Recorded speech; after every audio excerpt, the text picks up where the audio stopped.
Yep. Hello, everyone. Hi. Hello. Hi. So we have people from Team Apollo and Dev Robotics. Is that right? That's right. Yep. How you guys going? Well, thank you. Good. Yep. Good. Everyone's excited? Yeah. Yeah? All right. Do you guys want to take it away now? Yep, we can do that. Thanks very much. So Good. my name's Rob, and I'm a teacher and a mentor with Devil Robotics here in Tasmania. And we've got a couple of other people here. So let's go around the group. So, yeah, Nathaniel, do you want to introduce yourself? Hi, I'm Nathaniel, and I'm a senior member of Devil Robotics. I've been a member for about 2 years, almost. Yep, Rose. I'm a member of Devil Robotics, and I've been a member since I was in grade 3, which I'm now in grade 8. So that will be quite a while now. Yeah. Yep. And Eden and Isabel. We are Team Apollo, and my name is Eden. I'm 7 years old. I'm Isabel, and I am 8 years old. Awesome. And the remainder of Team Apollo. So, hey, we're Team Apollo. I'm Amelia. I'm 15 years old. I'm Addison. I'm 11 years old. I'm Jacob. I'm 13 years old. All right, so I've invited you all here to help out. We're going to be presenting some stuff on Spike Prime. And so I thought it would be really useful for people to see just how easy it is to get started with Spike Prime. So all of these people have actually had a bit of a go with Spike Prime before, but I'm going to give them a challenge today that they haven't seen before. But first, we'll go around. Some of you have created things, I understand, in response to some of the challenges, some suggestions that I've given. So I might just give a little bit of context first, so that in our own group, during the lockdown period, we've had some weekly challenges. So it started with making something to help at home during COVID, and then the most recent one was to create a mythical beast. So yeah, Nathaniel, do you want to show us what you've got? Actually, we might. Actually, I might get Eden and Isabel. Sorry, I'll change the order there. I'll get Eden and Isabel to show what they've done first, if that's all right. He made a dragon and coded it. Cool. And do you want to show us how that works? Yeah. So we have a story to it. So one day, our mythical creature woke up and went to find himself a meal. But he's a vegetarian, so he saw this dead animal on the road. So he walked past it. In a couple of minutes, he saw some nice green leaves. Yum, yum, yum. After a little bit, there was another dragon. He came along, but he was a vegetarian too. So he tried to steal his food, but he wouldn't let him. And then it was nighttime. Bye-bye. Good night. That's awesome. And so those sounds were ones that you recorded yourselves?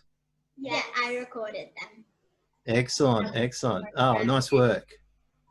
Nice work. And so, Nathaniel, I understand you've also got a mythical beast there as well. Yes. So, this is the Block Ness monster. And I figured, well, since the challenge this week was to create a mythical beast, the Loch Ness monster is a pretty good example. I figured it needs to be friendly to tourists because, well, there must be something attractive. So it's very like your dragon. This is also very particular about what it eats. I'm not sure about veggies or not, but it only eats, my apologies, it was being awkward. But it only eats purple food. Sorry, it's a bit big to fit on screen all at once. So you give it purple food and its eyes light up and it wags its tail. But if you feed it food that is not purple, just a minute, it's processing, it spits it out. And back here, you poke it, it scans around to look and see what happened. And if anyone, like a friendly tourist, waves, sorry, wrong thing. Anyone, like a friendly tourist, waves, it winks. Oh, very nice. Cool. All right. Well done. That's awesome. And the rest of Team Apollo there, you did one for the COVID period, yes? Yeah, so our challenge was create something that would be able to help in the COVID-19 period. And so we have created a COVID-19 safety bot. So everybody knows about social distancing. Our robot makes sure that you don't get too close.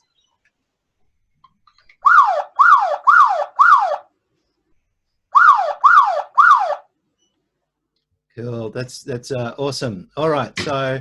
So I'm going to go through and do a bit of an introduction to Spike Prime. I'm going to run through the hardware, what's new in the kit. We'll talk about the rechargeable hub and some of the other building elements, and then we'll have a look at the programming software. So while I'm doing that, I've got a challenge for you guys, and then we'll check back in with you in a bit. So what I would like you to do is to build some kind of fan. So something that spins around. You might want to make it hands-free. So as you guys are aware, and we'll run through with everybody else in a moment, there are a bunch of different sensors. So you might want to think about what sort of sensor you might want to use to activate your fan, and then how you might want the fan to behave.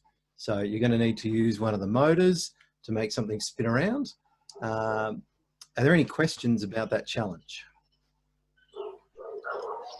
Sounds good. Yeah. Sounds good. All righty. So if you could just mute yourselves, and then we'll check back in. I'll see how you're going, maybe in about 20 minutes or so. All right. Awesome. So while that's happening, what I'm going to do is I will just talk a little bit about the rechargeable brick here. So the idea is that with the rechargeable brick, this is equivalent, I guess, to the EV3 brick. And the WeDo, it's probably important to know where this sits compared to EV3 and the WeDo. So the WeDo is really sort of geared more for sort of 6 to 9 year olds. I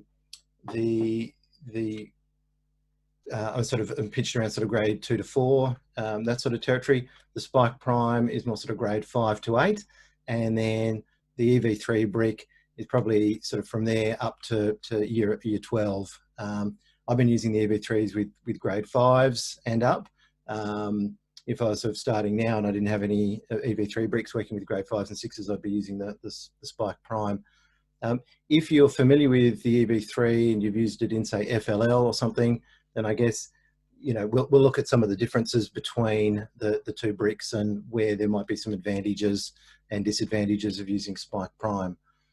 So, for example, on the display here, when we turn this on, and I guess that's one thing to note as well, is when you turn on the Spike Prime, it turns on really quick. So those of you familiar with the EV3 would know that takes a lot longer. You'll notice there we've got the 5x5 grid display. So that's obviously different from the EV3. I think this was 100 pixels by about 64 or something like that. So this is easier to see what's going on, but you've got less less resolution. So displaying a text message or something takes a lot longer. But I think, you know, in certain situations where you're not right next to the robot, it's going to be easy to see what's going on because of the nice bright display, as opposed to the EV3, which didn't have a backlight. So we've got the ports there. So these are the same connection types as the Wii do. There are 6 ports compared to the EV3's 8. The difference being that with the EV3, there were 4 inputs and 4 outputs, whereas with the Spike Prime, all 6 ports can be used as either inputs or outputs. So that gives you a bit more flexibility, so potentially you can have more sensors or more motors than you would have been able to have. The other thing to keep in mind too is this has got a built-in accelerometer and gyro sensor, 3-axis accelerometer and 3-axis gyro. So it's quite nice what you can do, and I'll demo that in a moment. The battery pack is a little bit smaller, I think, than the EV3. Doesn't have the option of using AA batteries, and it recharges while it's in the brick. So that's a bit different as well now as well. But the capacity is pretty similar to the EV3. Overall, the volume, it's about half the overall volume because it's a little bit shorter and narrower and not as tall. So that's the brick itself. I might actually just share my screen now and show you the software, and then we can actually sort of dive into the gyro sensor on here, which is quite nice.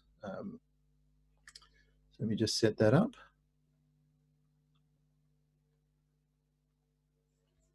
Okay, so hopefully you can see my Spike Prime window. Could I have one of my helpers give me a thumbs up whether you can see my Spike Prime screen? Okay, cool. That's encouraging. So this is what you come to at the start. I'll sort of give you a bit of an overview of this in a bit, but for the moment, I'm just going to go into a new project. You see we've got the choice here of word blocks or Python now. We'll just use word blocks for the moment. And I'm going to connect my brick. So I'm going to connect by Bluetooth. So I'll go to connect. I'll choose connect via Bluetooth. I will turn my brick on with help. And then I'll press and hold this little button in the top corner once it's on. And that starts sending out Bluetooth.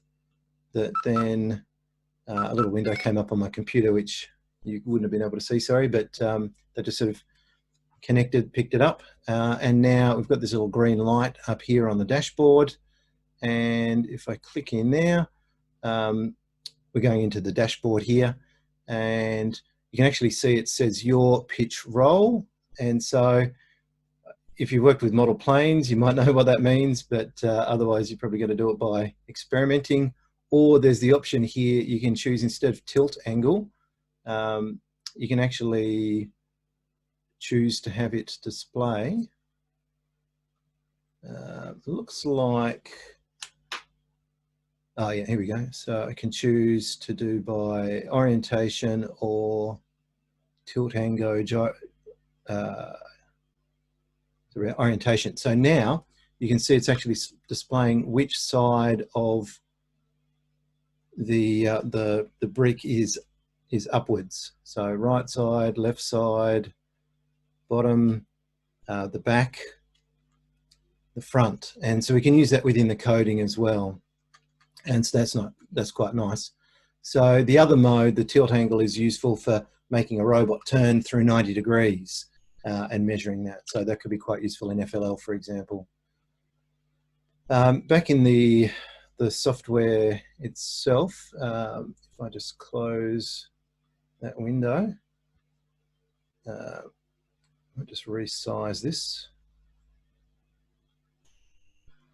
and change my window around. So the way programming works in the software is that we've got the space here, and we've got a bunch of these program starters, or caps if you like, and it's all event-driven programming. So we've got things that'll happen when the program starts. So for example, I could choose to turn on the 5x5 matrix with a smiley face when the program starts.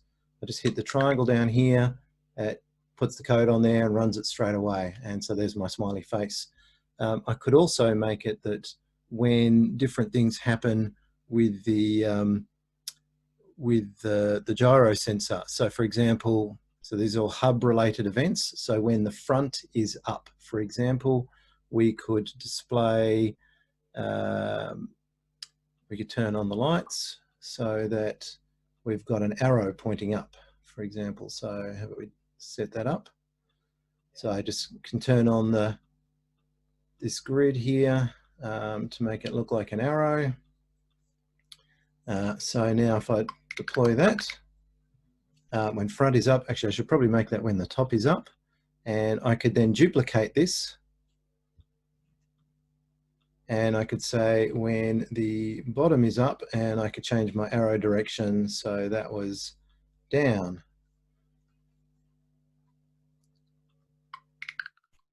So code is on there now. When we're pointing up, we've got the arrow up. If I flip it around, the arrow keeps pointing, you know, up relative to us, but it's pointing down on the programmable hub. So you see that's actually flipping direction there as I turn this around. So similarly, we could have different events based on sensors. So I might just introduce the sensors at the moment. So we have got the touch sensor here. So I guess a couple of things to note, compared with the EV3 sensors. So we've got the EV3 touch sensor here. So this touch sensor was just on off, whereas the new one for the Spike Prime actually measures force in newtons. Sorry, are you sharing a screen that says other than like welcome to Spike Prime? No. So that's just what you're sharing, right? Oh, that's a bit of a problem. All right, so how about I stop share and I will resume share again.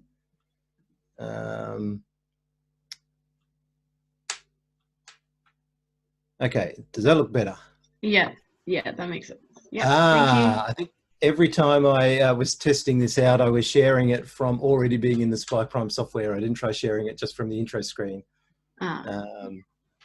Okay, so sorry everybody. All right, so this is my sample code. Thanks so much for checking that. All right, so this is, yeah, so I'll just run over that again. So this is showing when the program starts, turning the program on, and here's where I can sort of change the grid of the 5x5 matrix. And similarly, I've got a separate stack for when top is up and a separate stack for when bottom is up. So also what I can do is when I plug in a sensor, and it, again, it doesn't matter which port I plug it into,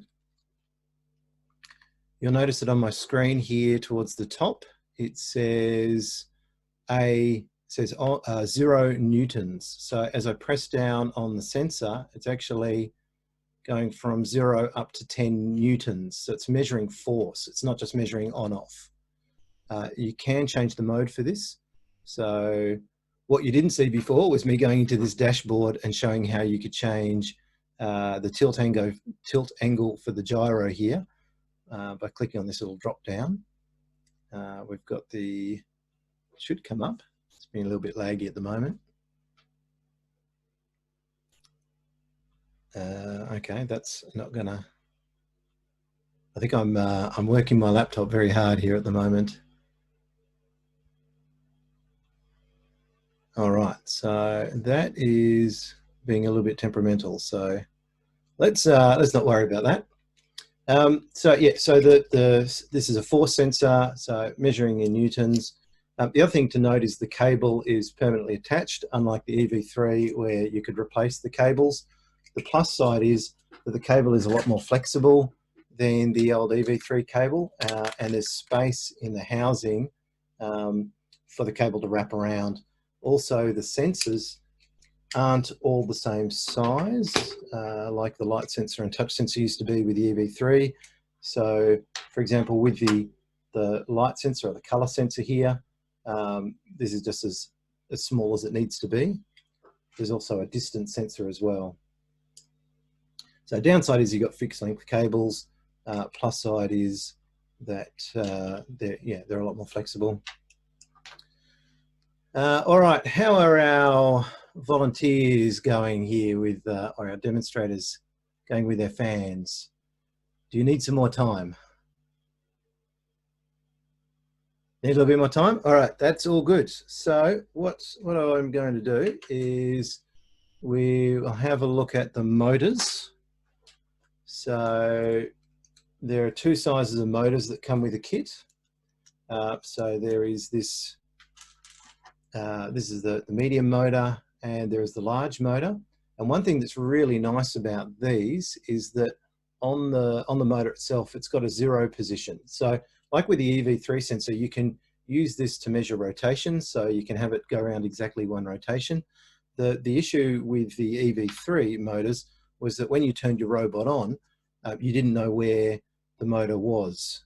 So there wasn't sort of an absolute coordinate. So what's nice with this is I could, let's say I plug my motor in here, and I could have it that when the program starts, something that we're going to do is, I'll display that smiley face, but if I go to motors and I can choose motor A going the shortest path to position 0. So if I'll just grab something to put on there.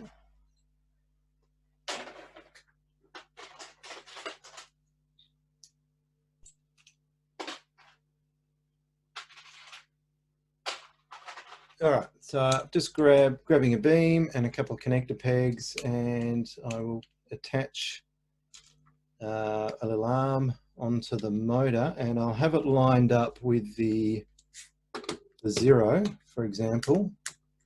So let's say that's the 0 position that we want. And so let's say I've just turned it on at this position. When I hit play on this,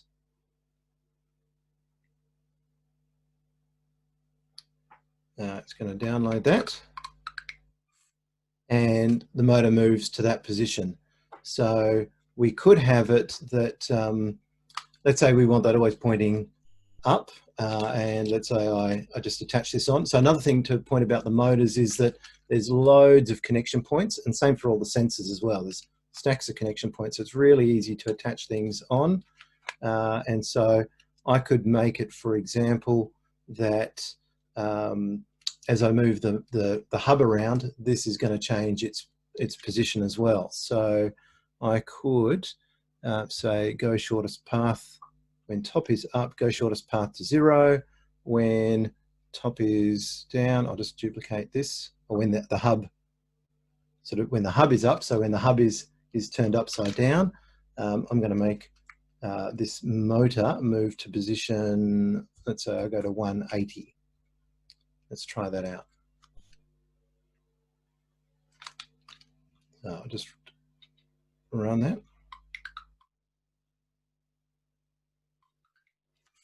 All right, so when the motor is up, it's going up. Oh, sorry, when the hub is up, when the hub is down, it goes down.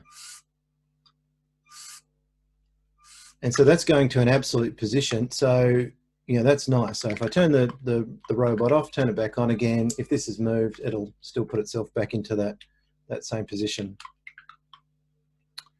So a couple of other things while we're looking at the dashboard here is you can manage the programs. Again, I think I'm having issues while I'm on Zoom using Bluetooth. So what I'm going to do is I think I'm actually going to disconnect from Bluetooth, and I'm going to connect up using USB. So I've been in the habit of using Bluetooth predominantly with the Spike Prime because it's been pretty easy, but obviously not up to the rigors of broadcasting live at the same time. So it's just automatically connected when I've connected by USB, and hopefully now the dashboard is working a little bit smoother. So if we go to manage programs,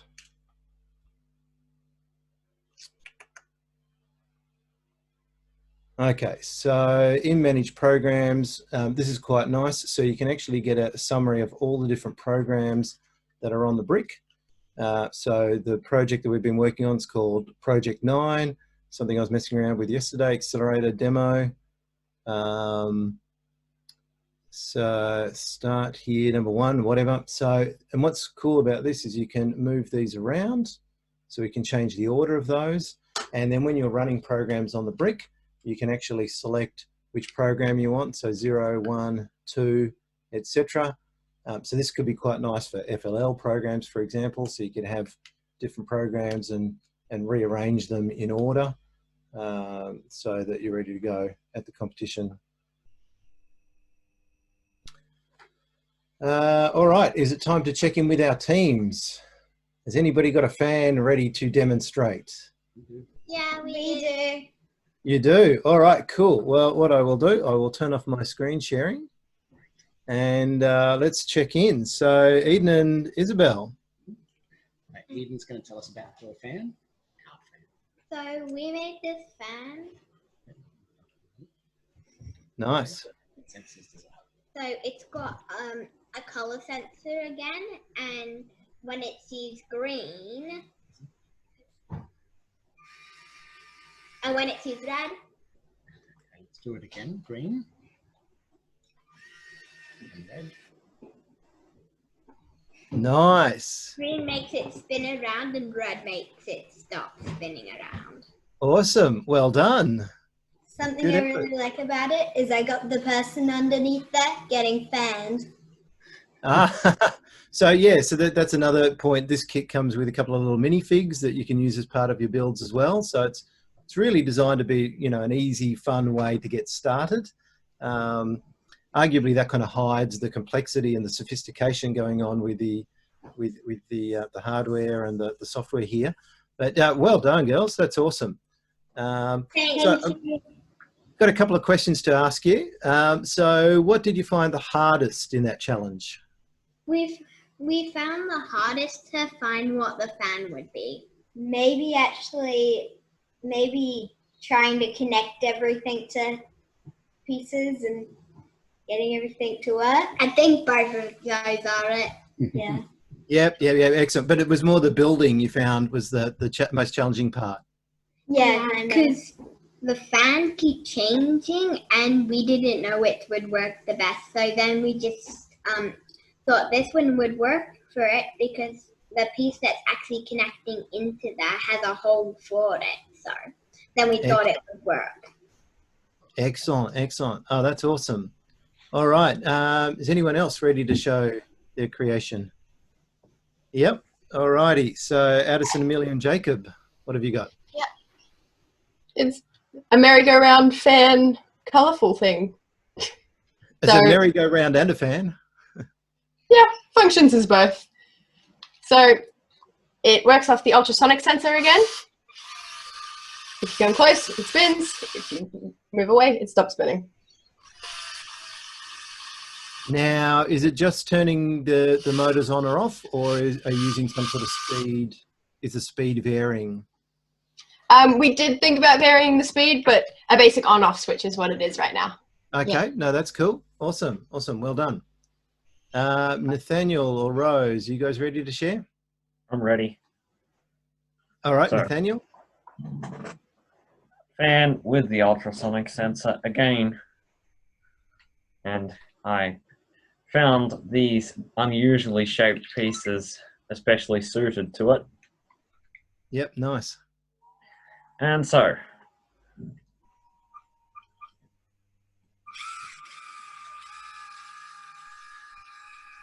and yes, it does move, it does blow too. Okay. Excellent. Excellent. And yes, it varies speed depending on how close your hand is. Oh, it does vary speed, does it? Yes. Cool, cool. So we might actually have a look at how that works. Now, you're not really able to share your screen, so I might share So you mine. can hold it up to your face, and the closer you hold it, the harder it blows. So we might need a sort of safety thing that if you get too close, it actually stops. Yeah. Because there could be a safety issue there. And what about yourself, Rose? Do you need a little bit longer? I think you're still muted.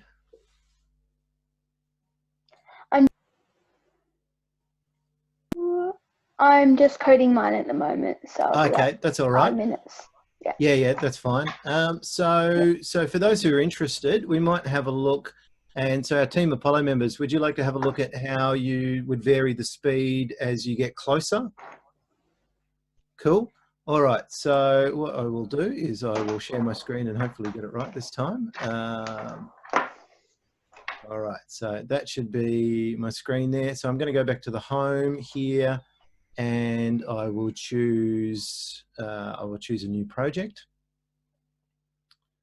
And so what we're going to be doing is I've got my motor connected. I'm just going to take out I'll take out that longer beam, and I might put a smaller beam on here just so I don't injure myself while I'm experimenting. And so what we would like is this to spin as the distance gets closer, or as the distance. So you can see actually just by plugging in the sensors, I haven't even done any building, and you can see on my screen here, I'm already getting readings here showing me a distance. So what I would like is when the program starts, I would like to take the value from the ultrasonic sensor and maybe manipulate that in some way and use that distance to set the speed. So if we look at how you would set the speed, so I've got a block here. So I can set the speed of motor A to 75%. So that number there goes from 100% down to 0% is no movement, or it's off. Negative 100 would be it's going in the reverse direction. You can also change the motor direction with, there's another sort of, which would start a moving, turning in a particular direction as well. So maybe I will do this, and I will just sort of test it moving for, say, a second or something, and just see what happens. So I'll set my motor speed to 75%, start moving, wait 1 second. So I just want to just test that I've got something happening. All right, so that's making a motor move. This is interesting. It's still moving. So I had it wait 1 second. I didn't tell it to stop the motor moving, so it just kept moving. So either you need like one of these blocks, which will make a motor move for a particular number of rotations, or we would need to stop the motor after we've waited 1 second. So there's a few options for how we might do that. But in my case, I would actually like the motor to keep moving, and I would like it to be proportional to this distance. So let's say I'm going to get a distance from, say, 100 to 0 or something, but I want to blow faster as I get closer, I think. I guess it could be the other way around, but what we can actually do is, if we go down in sensors, there's this curved block here. So for those who are familiar with Scratch, this should look very familiar. This is just a Scratch style programming. So I could set my speed to be, at the moment it's 75%, but I could set it to be that distance. Now that would set it once, and then that would be it. What I would really like to do now is I would like it to keep updating that speed. So I might just have it do it for a short period of time, say half a second, and then I would like it to repeat this. So under control, we have these loop structures. So I've got a forever loop in here, and that'll sort of wrap around all of that. And so let's just try that out. So what I probably should do is actually build a bit of structure here. So I'm just going to attach that on there, and I will attach my motor on the other side. I'll just grab just grabbing these connector pins. So these are really useful pins for connecting things on quickly.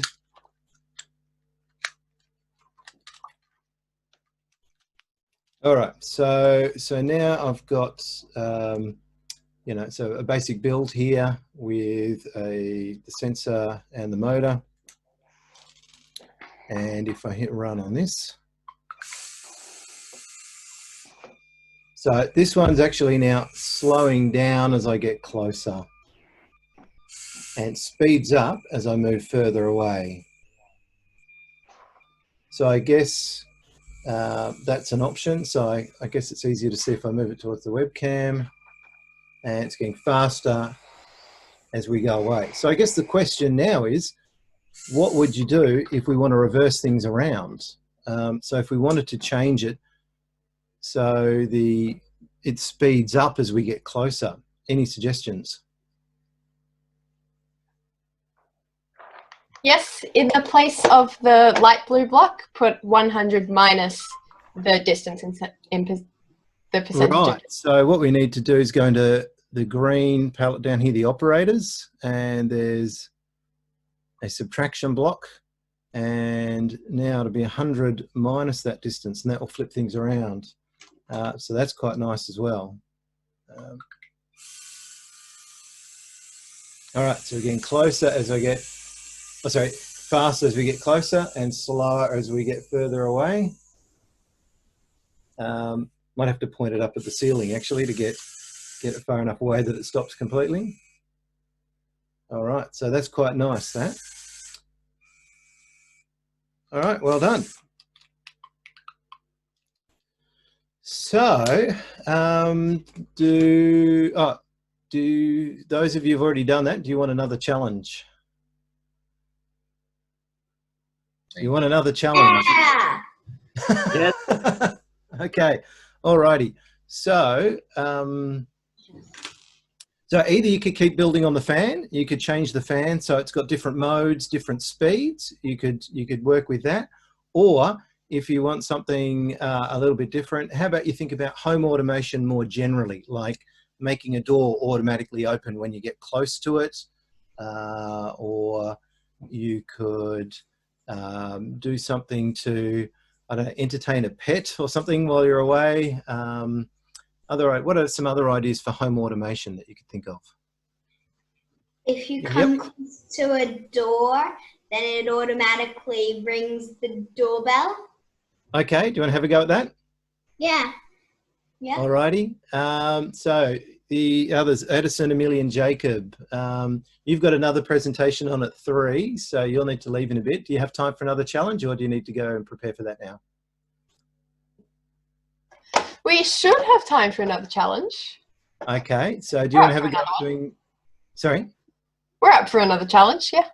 All right, so do you want to try and do some sort of home automation type idea? Sure. Yeah. Awesome, thank you. All right, and Nathaniel, have you got an idea what you want to do? Possibly. All righty. And Rose, have you got a something ready to share? Do you need a bit longer? I've nearly finished the code. I'm just going over it and just... That's all right. So look, while you're doing that, I'm going to show off a few more things. I might do a little bit of a tour of the software. And then if I've got time right at the end, I might show some of the other building elements. So I've sort of just dived into the software here. So those of you watching at home, I'll just go back to just the home screen. So they're getting started with Spike Prime screen. And I'll just give you a bit of a tour of what's in here, because this is quite nice. So under Start, the getting started, this 1, 2, 3, this is sort of designed as your very first way into the Spike Prime software. So the start here is just doing something with the basic Spike Prime brick itself. Number 2 is just a bunch of little modules that introduce you to each of the sensors and the motors. And then Make It Move, just make something that moves with the little legs spinning around. So it's a nice introductory activity. It's a lot of fun. So that's all sort of for getting started. Then under Units, there's a whole stack of curriculum in here. So Invention Squad, Kickstarter Business, Life Hacks and Competition Ready. So within each of these, I'll just jump into one and show you an example. So Invention Squad, for example, there are, I think, about half a dozen different activities in here. They give you an idea of sort of roughly how long each will take. There's some more information here that's useful for teachers or educators in particular. But if you jump into one of these activities, we might go down to Something like the super cleanup is a nice one.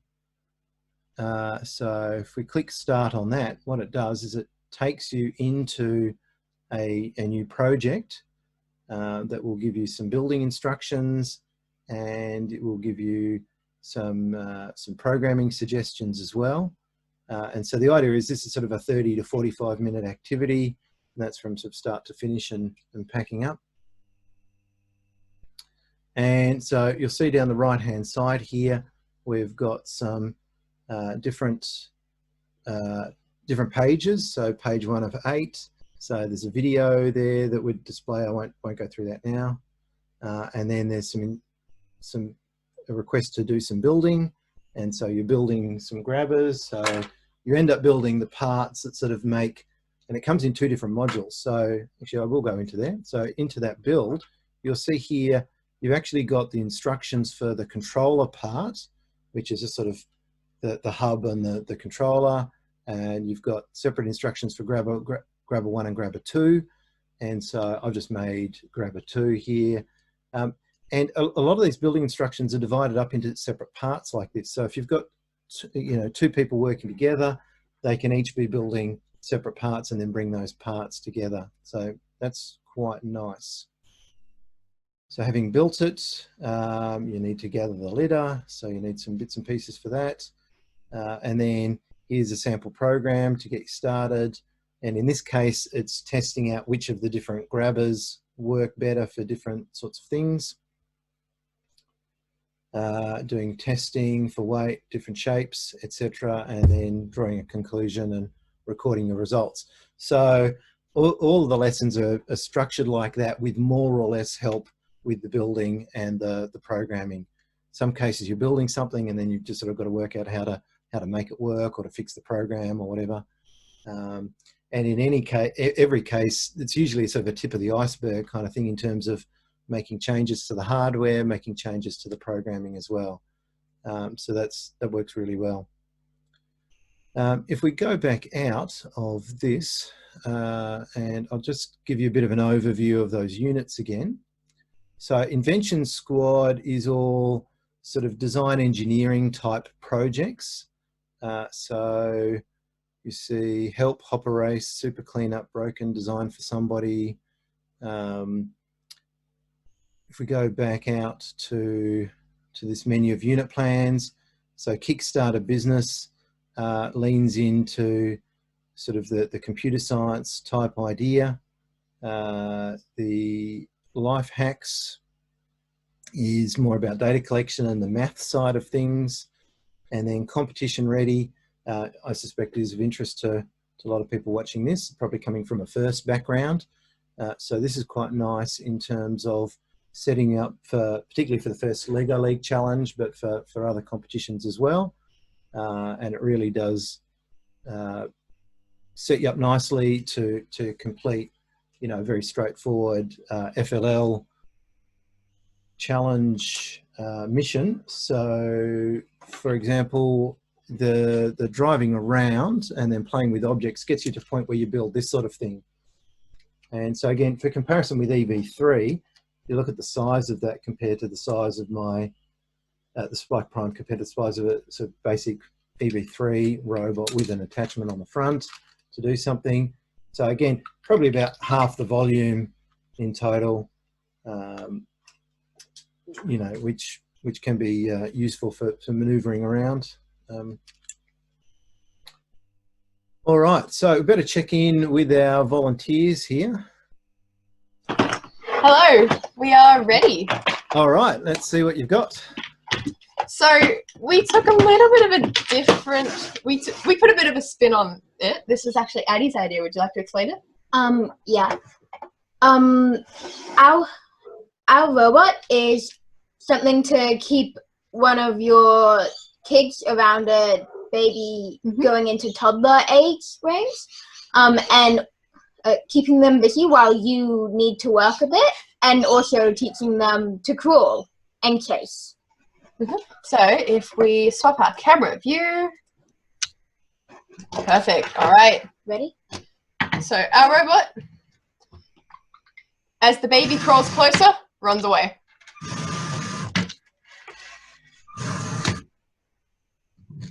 Cool.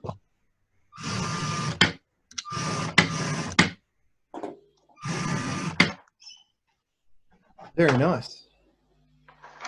Excellent. Thanks for that. And now you guys need to disappear to get ready for your presentation. So I'll let you go. Yes, and I'll say thank you very much for joining in. Thank you. Bye. Bye. All right, Rose, how are we going? Yeah, I've got my fan and I changed the gearing a bit, but not too much, so it moved a bit faster. So, and it changes speed with color. So I'm running the program. Hopefully it works.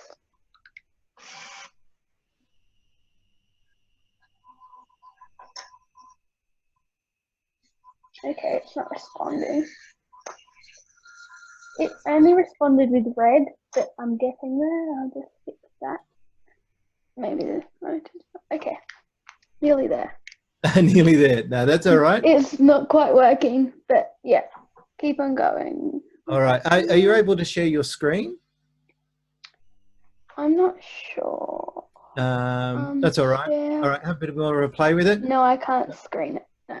Oh, cool. That's okay. That's okay. So, so something I might, unless you're ready to share something, Nathaniel. No, that's all right. So what I will do now is I'm going to switch to my other camera. And so what I will do is I'm going to show here.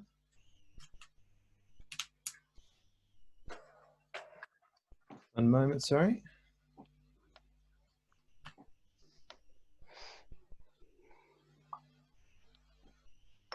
Okay, so what I've got here is just a selection of some of the other elements that are new. So one thing I didn't mention that's quite nice, didn't mention quite before when I was talking about motors and the cables, is there's a new component here which is this wire clip, and so it's just this little element here, and so that's quite nice that the cables can fit into that, and you can actually use those to just tidy up your cable. So it helps with cable management a lot, because over the years many teams have had problems with the NXT cables and EV3 cables getting in the way.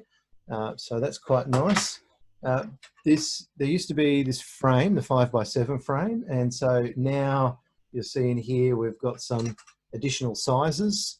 So we've got these larger frames. So this magenta one is basically double the size of the black one plus a bit, and then the cyan or teal or whatever we call that one is double again. So those are really awesome. And then the next step up from that is this fantastic base plate. This is so cool for prototyping on. You can build straight onto it. There are 2 of those in the base kit, and they are phenomenal. Love those. We've also got some new wheels. So this is in the core set, and there are some larger ones in the expansion set as well. They're quite nice. There's a new variation of the caster wheel. So it's similar to what was in the EV3, but this one's plastic. Some people love them, some people hate them, but that's there. Now, I mentioned the H-pins before. These are awesome. There's now these biscuits, which, you know, in some ways it's sort of like the complement of the H-pin. So it's got the holes in there, and so you can then add those in, and you can do them building, you know, straight off the side as well. And so they're super useful. You know, I've had situations where I've wanted 2 beams parallel to each other with a gap of like 5 or something. These would solve that problem, because I could just use this, and then I can have my beams on each side. I grab a couple of beams here. So if I wanted to build on like that, you know, and I can get that distance, that gap covered quite easily. Another thing that, you know, when we switched from, well, way back in the day, from the RCX to NXT, was going from studded building, so your classic sort of 2x4 Lego brick, to Technic. And so there's a piece in the kit now which helps bridge that gap a bit. It's got this cross axle hole in it, which fits axles. It makes it really easy to go from the studded building through to the axles. So it's quite a nice one. And one of the other new parts in here is this size gear. Believe it or not, this didn't exist before. So you couldn't go. There were these beveled gears in Lego. So these ones are sort of fairly common. I think it's like a 20-tooth gear, and this one must be a 40-tooth gear. Now those didn't mesh easily just on a beam like this. The 28-tooth gear bridges that gap. So you can go from a 40 to a 28, and you can go from the 20 to the 28 as well. And so you can make quite nice gear chains with those. And again, span a distance from one axle to another axle that's spread out quite easily with that gear. All right, so we probably should look at wrapping things up shortly and taking questions. Before we do that, oops. We've got our challenge ready. Nice. Okay. Show us what you've got. Okay, so we have our person, and if she comes more than 10 centimeters, less than 10 centimeters up, the sensor here will tell this one to spin here, and then the door will open.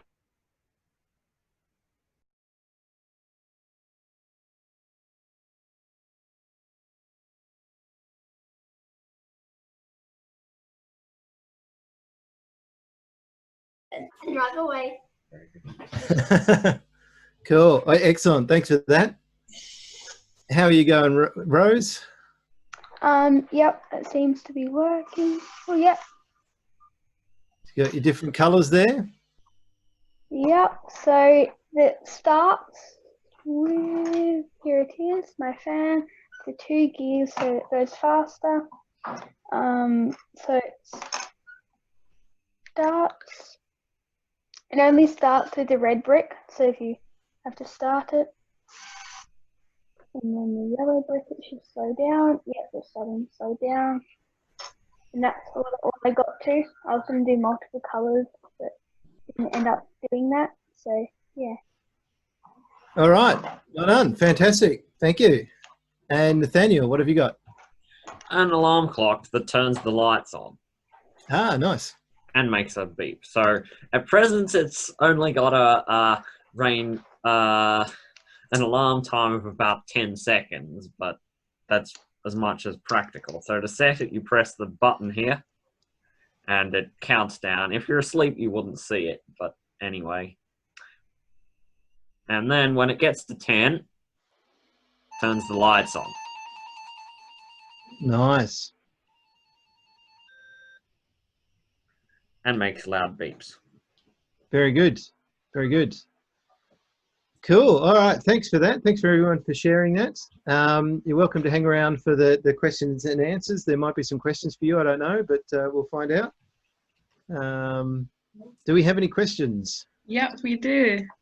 Before that, I'd just like to say that was awesome. I mean, like, who doesn't like Lego? So, first question: would you recommend using Spike Prime? What are the differences between Spike Prime and EV3 and their benefits? Right. How early was that question asked? Because I have talked about that a little bit, but I guess oh, yeah, sorry. Was that a recent question or was that early on in the hour? I think that was pretty early on. That's all right. Yeah, I guess it depends on what you're using it for. I think if you've already got EV3 kits and they're working, there's probably not a huge reason to change at the moment. But there are some things that are really nice that I really wish EV3 had. So I build robots for use at demonstrations at exhibitions. Where I've got lots of people coming through, and they've got to be really robust and they've got to work every time. And that being able to zero it and know where zero is, and I think for FLL that's really useful. Being able to get an arm that's in the right place and not have to rely on lining everything up perfectly before you hit go. you know, is really nice. The absolute zeroing. Yeah, the cable management's quite nice. Being able to build more compactly, I think, is going to be a big advantage for some strategies. Yep. Yep. Another question. So from Mr. D, he says, I teach at a low socioeconomic neighborhood south of Wollongong. Is there a way that he can start a program with these at his school? Well, again, probably depends on the age group. I mean, the cost is, I think, on par. I'm not sure exactly, but I think it's on par with the EV3. So I think if you were starting a program and if you're working with sort of that middle school age, I would be going with Spike Prime, and certainly for our after-school robotics group. I'm very happy that we've been working with Spike Prime, and it's been a lot easier for the students have been working at home, our members have been working at home, and I was expecting that very first week we would need a whole lot of training and a whole lot of tutorials, and they just got things made immediately. So I felt like that was a lot easier to get started. I think that's about it. Thank you so much for your time. I really enjoyed everyone's creations. So it was pretty cool. Any questions from you guys? No, I think you guys got anything else you wanted to share? Okay, all good. Thank you for your time. All right.